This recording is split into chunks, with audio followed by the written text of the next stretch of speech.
that, you're very right. It's very good to take note of the mistakes, just as we take note and appreciate all the successes that we had. So now I give you, I'm really very concerned about the time.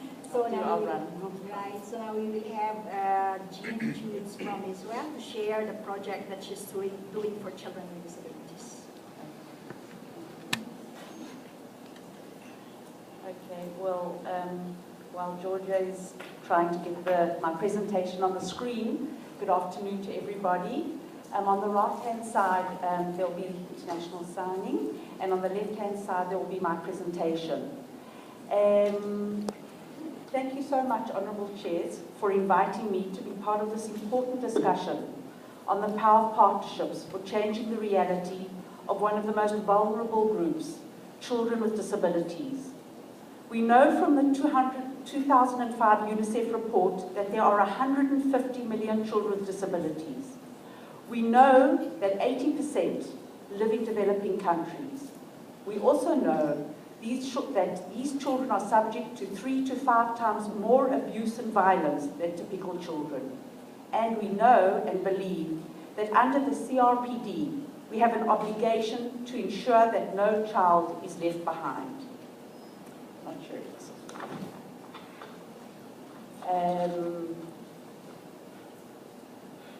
But 150 million is a difficult number to come to grips with.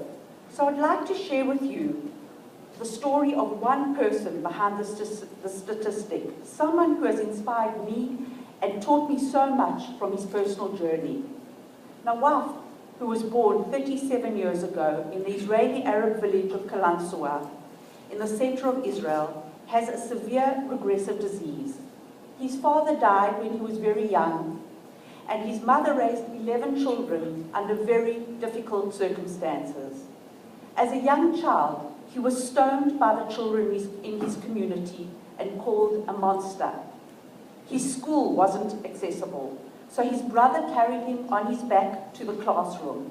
And of course, he could not go to the toilet, which led to some embarrassing and humiliating experiences for him. I met Nawaf when he was a young man of 30. He had never been employed. We saw his potential and asked him to join our Beit Issie Shapiro team and to work with us to ensure that the children in his community with disabilities would not have to go through what he went through. Well, from a child who was taunted and victimized, today Nawaf has become a leader and a change agent in Israel. He's invited to sit on government committees, has a strong and broad network of people he influences, and he's deeply involved in changing attitudes in the community. As you can see in this picture, he works in the kindergartens, regular schools, high schools, and to change attitudes of the children in his community. And he has in fact won an award for his excellent work. So, before I go on, I'd like to say a word about Beit Issie Shapiro. Beit Issie Shapiro is one of the leading non-profit organizations and works to ensure that our children get the maximum opportunity for growth within the community. We are in fact a grassroots civil society organization, and our influence happens from the bottom up. Our basic belief is that to bring about real change, you must have a multi-layered, holistic approach. Real change cannot occur just through service delivery or just through legislation. Change happens through the complex interchange of expectations, attitudes, services, research, knowledge, and policy. And this is captured in our three-pronged strategy that you see on the slide. Developing replicable models, evaluating and disseminating them, and leveraging them for macro change. Over the last 34 years, we have learned that the secret to succeeding in making significant social change is based on developing broad-based partnerships. And these partnerships are the cornerstone of all our work. It is within our organizational DNA. I really like the African proverb that captures this sentiment so well. If you want to go quickly, do it alone. If you want to go far, do it together. This is a wise and deep proverb that we certainly believe in. So I would like to tell you what we have learned and over the years. And basically what we have done is build partnerships on 3 different levels, on the local, national, and international level. I would like to give you an example of all 3 levels. On the local level, I'd like to take you back to Kalansua, where Nawaf lives. We have succeeded to build new and much needed services in the community for children and their families through broad partnerships that have included the local municipality, people with disabilities, parents, indigenous workers, kindergarten school teachers, religious leaders, and influential figures in the community. And because of these alliances, we are now able to continue to develop services and programs. We have also gotten to really the most marginalized children, children whose families are not consumers of disability services. We go into their homes, we reach out to them and build the bridge of trust, and then they can help them to become consumers.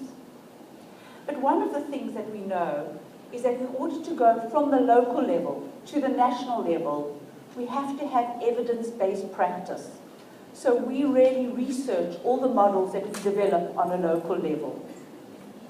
Today, this morning, a member spoke about the fact that we also have to encourage children to have their voice. We have developed tools, specialized tools to help children to say what they have to say about their experiences. So I'd now like to go to the next level, and that's the national level. In order to achieve national impact, we have to work on 2 components in parallel. Policy and legislation on the one hand, and changing attitudes in the society through education on the other hand. The one without the other is just not enough. An alliance, of course, with the media is another essential component. I'd like to give you an example of how we worked in partnership on this, on a national level. 25 years ago, we built the first early intervention. No, it's going the wrong way. Okay. 25 years ago, we built the first early intervention centre, and very soon realised that this is a critical service for the development of very young children and their families. And those who are denied the service are at an increased risk. We realised that our responsibility was to ensure the development of such services for all children with disabilities by right, which means that the government has to find the resources to back this policy. Today, someone spoke about disability financing, and we do believe that there has to be a differential distribution of resources when you're talking about equality. So we influenced our parliamentarians. We brought them to Beit Issie Shapiro to see our model of early intervention, and they based a law built on our model. But as we have been speaking throughout the day, there's one thing to have legislation, there's another thing to have implementation. So we set up a coalition of 60 organizations, including children's rights organizations, not specifically for disabilities, NGOs, parents' organizations. And we work together to ensure the implementations of these laws and to broaden the criterion so that no child would not be entitled to early intervention. Today, there are 120 early intervention centers in Israel. We have been working together for 14 years as a coalition. And due to this success, we have started working on other important issues for children and their families. Beit Issie Shapiro could never have done this alone. It was the strength of the coalition that made this change. It is not easy to develop strong partnerships and alliances, but it is certainly possible. The alliance with media, when you talk about national change, is obviously very important.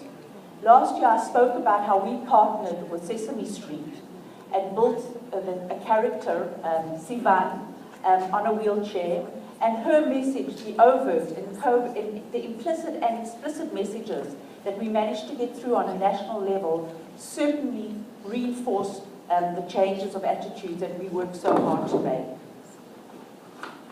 So now I'd like to go to the third level, the international level. Beit Issie Shapiro works with many different countries on different kinds of partnerships. We have research, we do international research with partners, for example, on the family quality of life, families who have children with disabilities. And we give consultation and training in other countries like America, Romania, South Africa, Takumia, and other countries. But we also learn so much from different people in other countries. And I'd like to talk about the latest international partnership, global partnership we have made. Beit Issie Shapiro believes that technology is really the next breakthrough in the lives of our children. And in the last 3 years, we have started to develop models of working with children with disabilities with touch devices and new technologies. Our professionals have recently been invited to take part in an international forum, LUDI, founded by the European Union, focusing on sharing and developing new knowledge on the issue of children with disabilities in play. Our professionals will be leading the task force devoted to technology. We have seen how accessible apps are helping our children to communicate, learn, share their feelings and desires and play, and we believe this is one way to reduce risk and increase the quality of life. We would really love to learn what is happening in your countries, and my email will be at the end. We would love to collaborate with other people working in this area. And I would like to end off by sharing with you my deep belief that partnerships can be formed across religion, ethnic and cultural groups, and disabilities is a unifying social issue. Over here we see a picture of mothers from different religious and ethnic groups that we have worked with. Jews, Muslim and Christian Arabs, immigrants from Russia and Ethiopia, working together for a common goal, developing services for their children with disabilities. They have put aside their differences and found their common interests. They have achieved so much together. If they have joined hands, so should we all. As Walt Disney says, if you dream it, you can do it. Thank you.